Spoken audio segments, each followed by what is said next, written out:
రాహుల్ ఎప్పుడూ నవ్వుతూనే ఉండేవాడు. ఆఫీస్లో అందరికీ హెల్ప్ చేసే వ్యక్తి, ఇంట్లో బాధ్యతలు గల కొడుకు, ఫ్రెండ్స్ మధ్య ఒక ఫన్నీ ఫెలో.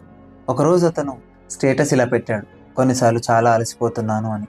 చాలామంది రిప్లై ఇచ్చారు, ఏమైందిరా, take care bro, chill man. అతను దానికి నథింగ్, ఐఎమ్ ఫైన్ అని రిప్లై ఇచ్చాడు. కానీ నిజంగా అతను ఫైన్ కాదు. అతనికి పని ఒత్తిడి ఉంది, ఇంట్లో ఆర్థిక సమస్యలు తలెత్తుతున్నాయి, తన మనసులో ఒంటరితనం ఉంది. కానీ అతను బలహీనంగా కనిపించకూడదనుకుంటున్నాడు. ఒకరోజు అతను తన బెస్ట్ ఫ్రెండ్తో కాఫీకి వెళ్ళాడు. ఫ్రెండ్ అడిగాడు, నువ్వు నిజంగా బాగున్నావా లేక నటిస్తున్నావా? ఆ ఒక్క ప్రశ్న, ఆ ఒక్క నిమిషం నిశ్శబ్దం అతని కళ్ళల్లో నీళ్లు తెప్పించింది.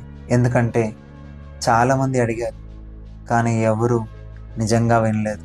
మనము చాలాసార్లు బాగున్నాను అని చెప్పేస్తాం, ఎందుకంటే ఎవరు నిజంగా వినడానికి సిద్ధంగా ఉంటారు అనే నమ్మకం ఉండకపోవడం వలన.